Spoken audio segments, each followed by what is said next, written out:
Hello everybody, welcome to the Empressive channel. It's time to give more updates on P. Diddy's Freako trial. I'm tired of this trial already. It's just too much. It's too much.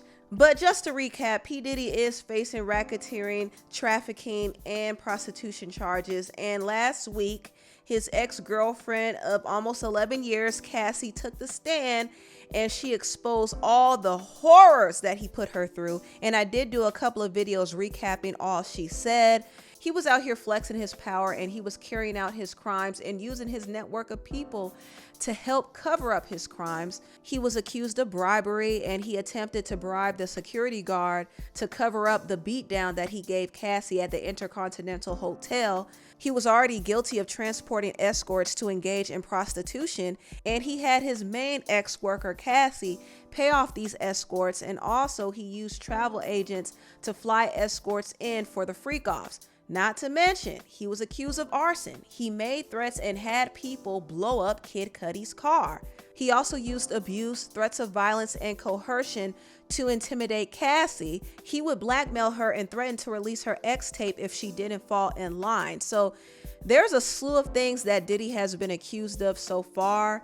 And in my opinion, I do think it supports the case that the prosecutors have against him. But we'll see how this whole thing continues to pan out. Let's get into day 6 and 7 of the trial. It's a doozy once again. We left off with Don Richard's testimony against Diddy. Now, if you don't know, Don was signed to 2 groups under Diddy, one named Danity Kane and another one named Dirty Money. She worked with Diddy from 2004 to 2011, and she currently has her own active lawsuit against Diddy. Now, she did detail the incidents where Diddy put his hands on Cassie. However, there were some inconsistencies that were pointed out in Dawn's testimony, especially when it came to the skillet story. Now, she said Diddy swung a skillet at Cassie and abused her. And she said after the incident, Diddy threatened her and her group member Kalina not to tell and said that people go missing when they tell.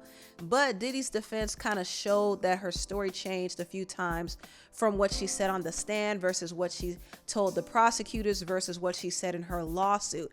And there were some other inconsistencies that were pointed out as well. Not to mention, she was called out by Diddy's defense for reaching out to Diddy to work with him in 2020. Which actually made a good argument for the defense to say, why would you want to work with somebody who you claim threatened you and who you claim was volatile? So they did shred Don on the stand, but Don wanted to work with Diddy for the same reason why a lot of people in Diddy's circle wanted to work for him. They wanted money. And, you know, even Cassie, even though she's very much a victim, she didn't stay around without getting some payment. You know what I mean? So people had an incentive to be around Diddy, and that's something we have to acknowledge. But with Cassie, it was harder for her to leave because Diddy did have control over a lot of aspects of her life. That is the truth. And Diddy had tapes on her, tapes that she's ashamed of. And she was a battered woman. She had battered woman syndrome. She was also a drug addict. She also had some form of Stockholm syndrome. There were a lot of things mentally that was keeping her with Diddy. You know what I mean? Even though she had the choice to leave, it wasn't easy to break away. And because Diddy did provide a lot for her, he felt like he owned her. And so, yeah, it was hard. It was hard, but money was definitely a factor. Just like money was a factor for Dawn when she wanted to work with Diddy again. And she did a lot of songs for Diddy that she never was compensated for. So she's owed some money. She definitely is. Now, the prosecutors did bounce back with their next witness named Kerry Morgan. And Kerry was actually a good friend of Cassie's for 17 years. And she hung out with Cassie and Diddy, and she did witness Diddy abuse Cassie. She said she saw Diddy pull her hair, kick her, and push her, but Cassie never reacted. Sometimes Diddy would obsessively call Cassie's phone 50 times, and if she didn't answer, he would send his staff to reach her, and he would even call Kerry to look for her a lot. Kerry recalled one incident where Diddy kicked Cassie, and Diddy's right-hand woman, Christina Coram, and one of his security guards, Ruben, saw it and they wouldn't intervene. And Kerry and Cassie ran away from the house and hid by somebody else's doorsteps. There was also another incident that happened in Jamaica 2013 where Kerry said she saw Diddy drag Cassie by her hair down this 10-foot hallway, and he pushed her and her head hit a brick. And Cassie ran away to a wooded area, and Kerry had to find her. And when she found her, she waited with Cassie in a ditch for what seemed like hours. So they were in the woods hiding. Also, Kerry witnessed what happened after the hotel beatdown. When Cassie went back home, she was there with Cassie, and she heard Diddy bang on Cassie's door like 50 times. He raised so much of a commotion that the police was called. And when the police questioned Cassie, she wouldn't tell them anything. Kerry also asked Cassie why was she staying with Diddy. Cassie, however, said she couldn't leave him because he controlled everything, and she would lose everything if she left him. Kerry also said that most of Cassie's friends were either employed by Diddy or associated with him, so they had a bad influence on her that kind of made her stay with him. Kerry also detailed the incident where Diddy attacked her. He burst through Cassie's place, and he actually came behind Kerry, choked her, and boomeranged a wooden hanger at her head. Kerry at the time was staying with Cassie, but after that incident, she took her stuff and she left. And the following month, Cassie offered her $30,000 and told her to sign an NDA to keep her from suing Diddy. Obviously, Cassie did this at Diddy's instruction. Kerry did take the $30,000 and signed the NDA, but the meeting between her and Cassie didn't go well because Cassie downplayed what Diddy did to her, and she said, "You're exaggerating." And after that, Kerry was no longer friends with Cassie because she didn't feel supported by her. Now, the next witness called to the stand was Diddy's assistant, David James. David worked with Diddy from 2007 to 2009, so he did witness the early stages of Diddy and Cassie's relationship. He never saw Diddy hit Cassie, but he did remember that there were abuse rumors going on, and he was told to send food to Cassie's hotel room, but Cassie wouldn't open the door. Her staff did, and she was locked in her hotel room for a week. Allegedly, she was recovering. So you have the staff kind of covering up the abuse that Cassie was going through. He also remembered one time when he and Cassie were on Diddy's Star Island. Cassie said, "This lifestyle is crazy." And David told her to leave. And Cassie said she couldn't because Diddy controlled her career and was in charge of everything. And so David admitted that Cassie really wasn't in a position where she could easily leave. And also David recalled a time when Diddy was talking to one of his business associates, and he said that Kim Porter, who is the mother of his children, was his queen, whereas Cassie was just moldable. Diddy said, "I got her right where I want her. She's young." So Diddy knew that he was taking advantage and controlling Cassie. And yes, Cassie stayed. She did stay, and she was even complicit in some of Diddy's activity. But Diddy's assistant said that it wasn't really easy for her to leave. David also admitted to stocking Diddy's bags with drugs. He would stock ecstasy and Percocets and even coke for Diddy to use and even give to his friends. And that kind of highlights how Diddy used his staff to transport drugs. Diddy's defense did, however, highlight that Diddy wouldn't ask David to pack coke for him. David would do that on his own because he felt like that was a part of his task. So that kind of incriminates David. Also, David confirmed that One Stop, who is Diddy's drug dealer, would bring drugs to Diddy, and Diddy would take them and give them to his friends. That is a crime. And David said that One Stop was a notorious drug pusher, and he served even presidents with drugs, including President Obama. And I was actually shook by this. Not my president, President Obama. This is all alleged, by the way, but that whole story was really shocking to me. Also, David said that Diddy tried to blackmail him too. Diddy had footage of him Diddy bopping. He was dancing and partying while he was on ecstasy and drinking Ciroc, and Diddy kept that footage to use to embarrass him and to keep him in line. So once again, Diddy is blackmailing people. That is a crime. Also, David faced intimidation when he was accused of taking Diddy's things.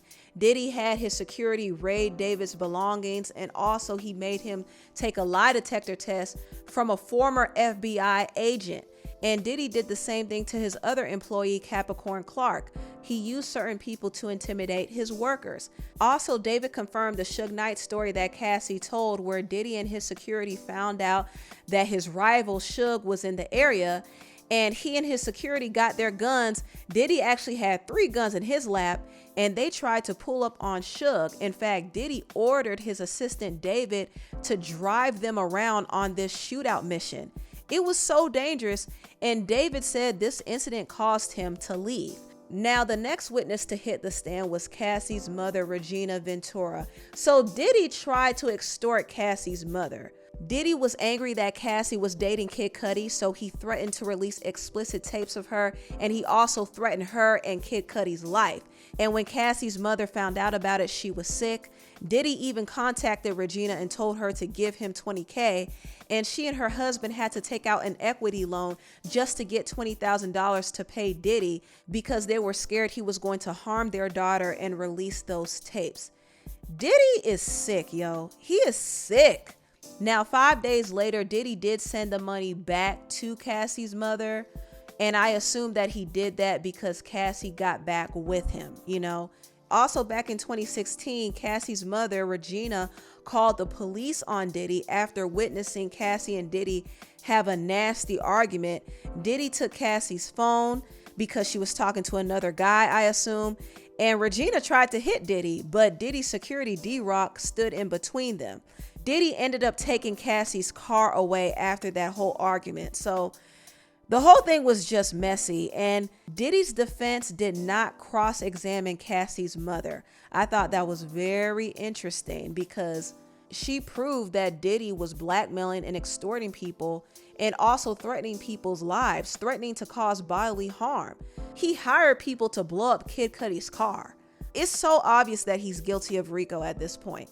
Now, another witness that was very interesting was an escort that Diddy and Cassie hired for their freak-offs.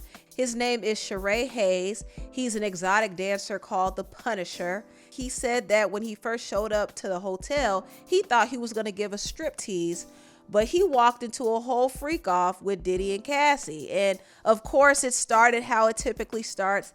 Cassie pays him some money up front, and they started lathering oil on each other. You know, Diddy is the baby oil bandit. He loves to see people glistening with baby oil. So as Sharay and Cassie were getting it on, Diddy was in the corner, butt naked, jacking off, wearing a hijab. That's what Sharay said. He covered his face like a Muslim woman. Craziness. And he said he would get paid $2,000 for his little freak-off sessions with Cassie.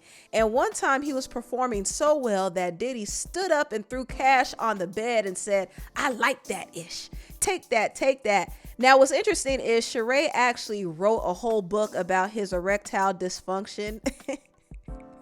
It's called In Search of Freezer Meat.